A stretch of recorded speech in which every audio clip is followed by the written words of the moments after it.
पुराने जमाने में या फिर अपने घर में ही आपने बहुत सारे ऐसे लोगों को देखा होगा जो अपने पर्स में अपने भगवान की कोई न कोई एक फोटो ऐसी बनाकर रखते हैं जिसके माध्यम से उनके जीवन की परेशानियां समाप्त हो सके। काफी लोग ऐसे भी होते हैं कि अपनी तिजोरी में अपने देवी देवताओं की फोटो लगाते हैं, लेकिन आपने यह चीज भी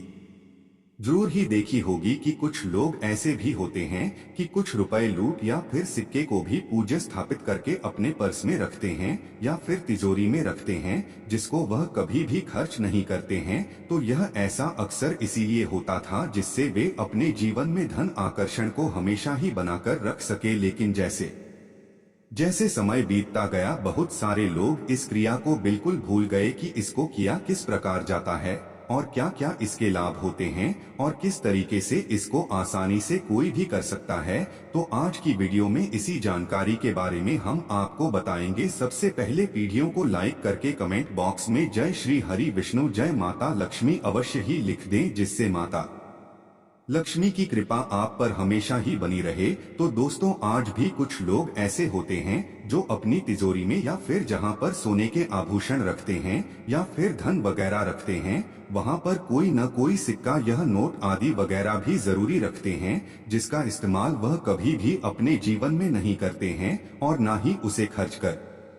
हैं। तो आपको बता दें कि यह जो क्रिया होती है इसीलिए की जाती है जिससे धन के जितने भी मार्ग हैं वे सारे खुल सके, धन का स्थायी वास हमेशा ही जीवन में बना रहे। और जहां पर आप धन आदि बगैर रखते हैं पर कभी भी धन की समस्याएं, अध्ययन की परेशानी बिल्कुल भी उत्पन्न न हो, बल्कि आज भी अपने काफी सारे ऐसे व्यापारी या जो दुकानदार होते हैं वे अपने कैश बॉक्स कुछ ऐसे पैसे रखते हैं जिनको बिल्कुल भी खर्च नहीं करते हैं। तो यह जो परंपरा होती है यह पुराने जमाने से ही चली आ रही है, लेकिन काफी लोग इसके महत्व को नहीं जानते हैं। बिना महत्व को जाने ही अपने पूर्वजों से ही, अपने पिता से, अपने दादा से इस चीज को से कर वे स्वयं भी इस चीज को करने लग जाते हैं। तो दोस्तों, आपको बता दें कि यह बहुत ही ज्यादा अच्छी चीज होती है। अगर आप अपनी तिजोरी में या जहां पर अपना कैश रखते हैं, अपना पर्स जहां पर रखते हैं, अपने पर्स में भी अगर ऐसी चीजों को आप रखते हैं तो इससे कभी भी पर बिल्कुल भी खाली नहीं होता है और धन की परेशानी नहीं आती है। इसी प्रकार कोई भी एक सिक्का या रुपए का नोट, यानी कि जिस भी चीज को आप अपने जीवन में बढ़ाना चाहते हैं, आकर्षित करना चाहते हैं, जैसे 100 रुपए का नोट, 2000 का नोट, 500 का नोट, कोई भी एक आप चुन सकते हैं। अगर आप चाहते हैं कि आपके पर्स में हमेशा ही 100 के नोट का फ्लो बना रहे, लगातार आपके पर्स में आते रहें, तो आपको 100 का नोट चुनना है। इसी प्रकार अगर आप सिक्के चुनते हैं तो सिक्के को ऐसी स्थापित करके अपने पर्स में रखते हैं तो इससे सिक्के का ही फ्लो फिर आपके पर्स में बनता है। तो जितना फ्लो आप अपने जीवन में चाहते हैं कि उन पैसों का फ्लो मेरे जीवन में बना रहे, पर्स में, तिजोरी में बना रहे, तो उसी प्रकार का नोट आपको लेना है। जैसे कि 500 का नोट, 100 का नोट, 2000 का नोट लेकर आपको उस नोट पर फ्रेम 20 मंत्र लिख देना है। किसी भी लाल स्केच पेन से शरीर लिखने के बाद, स्वास्तिक बनाने के बाद आपको रोम फिर लिख देना है, यानी कि शरीर और फ्रॉम आपको उस नोट पर लिखना है। फ्रेम जो 20 मंत्र है वे माता लक्ष्मी का 20 मंत्र है और फ्रॉम जो 20 मंत्र है वह भगवान नरसिंह का 20 मंत्र है। और इन दोनों 20 मंत्रों को अगर एक साथ कहीं पर लिखा जाता है तो इससे धन आकर्षण होता है, बल्कि धन के मार्ग में जितनी रुकावट या बाधाएं की अड़चने होती है, मशरूम 20 मंत्र से हट जाती है। श्रीमती और फ्रॉम दोनों ही 20 मंत्रों की कुछ खास साधनाएं भी होती है जो आने वाली पीढ़ियों में निश्चित ही हम आपको बताएंगे, जिससे बहुत ही ज्यादा धन की प्राप्ति होती है और जीवन में धन आकर्षण बढ़ता ही चला जाता है। श्री मशरूम के बहुत ही ज्यादा लाभ भी प्राप्त होते हैं। अगर आप अपने जीवन में बहुत ही ज्यादा दुखी रहते हैं तो केवल रोम 20 मंत्र का जाप शुरू कर देते हैं, या फिर हमेशा ही अब बहुत ज्यादा बेचैन रहते हैं, बीमार पड़े रहते हैं, तो केवल रोम 20 मंत्र का अंदर ही मन अगर आप जाप करते हैं तो इससे जितनी भी नेगेटिव एनर्जी तुरंत ही जलकर भस्म हो जाती है। यह एक 20 मंत्र ऐसा 20 मंत्र है जो बहुत सारे लाभ कराता है, क्योंकि भगवान नरसिंह का, यानी कि विष्णु भगवान का स्वरूप नरसिंह के अवतार का यह 20 मंत्र होता है, इसीलिए बहुत ही ज्यादा शक्तिशाली होता है। केवल अगर फ्रॉम बीज मंत्र का जाप किया जाता है तो इस चीज को आप स्वयं खुद करके देख सकते हैं कि जब भी आपके जीवन में किसी भी दिन अगर ऐसी स्थिति बनती है कि आप खुद को फंसा हुआ महसूस करते हैं या बहुत ज्यादा अकेलापन महसूस करते हैं, आप बहुत ज्यादा तनाव, बेचैनी, चिंता आपको गिरती है, तो उस समय मन ही मन बस रो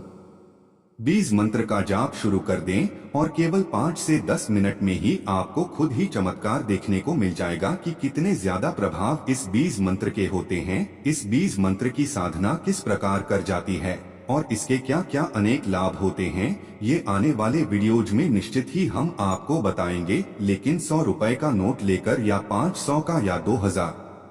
का नोट लेकर आपको स्ट्रीम स्वास्तिक बनाकर रोम लिख देना है। किसी भी स्केच पेन से ऐसे लिखकर उस नोट को आपको लाल या फिर पीले धागे से बांध देना है। कोई भी धागा अगर आपके पास उपलब्ध होता है, पीला धागा मिल जाता है तो बहुत ही ज्यादा अच्छा है, नहीं तो लाल धागे का भी इस्तेमाल किया जा सकता है। बांधने के बाद आपको उस नोट को इस प्रकार से गोल कर देना है जिससे उस नोट में बिल्कुल भी सलवटें आए, यानी कि इस तरह से गोल आपको करना है और बाहर से आपको कलावा बांधना है। लाल या पीले रंग का धागा बांध सकते हैं। उसके बाद इस नोट को अगर आप अपने पर्स में रख लेते हैं या फिर तिजोरी में रख लेते हैं या फिर जहां पर आप सोने चांदी के आभूषण रखते हैं वहां पर रख लेते हैं, तो इससे उस तिजोरी में इसी नोट का प्रभाव हमेशा ही बनने लग जाता है, यानी कि फ्लो सा बन जाता है, जिससे उस तिजोरी में वही प्रकार के नोट और आकर्षित होने लग जाते हैं और धन आकर्षण शुरू हो जाता है। लेकिन इस बात का आपको ध्यान रखना है कि पूर्ण विश्वास के साथ ही आपको इस खास आयोग को करना है। जो कोई भी व्यक्ति अगर पूर्ण विश्वास है इस प्रयोग को करता है, बल्कि पुराने जमाने से ही काफी लोग करते आए हैं, आज तक भी काफी लोग करते हैं, बिना महत्व के जाने ही करते हैं और लेकिन विश्वास रखते हैं, तो इसी से उनके जीवन में धन आकर्षण हमेशा ही बना रहता है। तो विश्वास हमेशा ही आपको हर एक चीज पर करना चाहिए।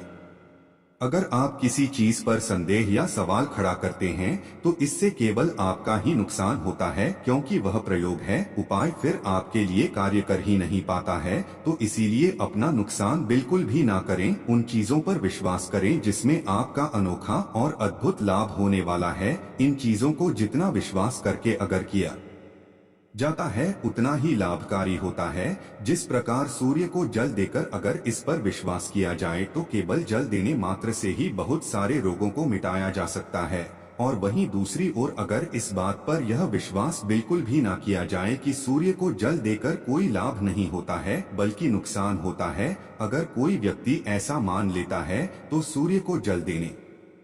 से ही उसके जीवन में फिर नुकसान शुरू हो जाता है। तय केवल इंसान को ही करना पड़ता है कि वे अपने जीवन में पाना क्या चाहता है, दुख पाना चाहता है या फिर सुख की ओर उसने अपना मुंह मोड़ लिया है। तो इसीलिए सुख की तरफ आपको अपना मुख मोड़ कर रखना चाहिए और किसी भी प्रकार के यह सवाल में बिल्कुल भी नहीं पड़ना चाहिए।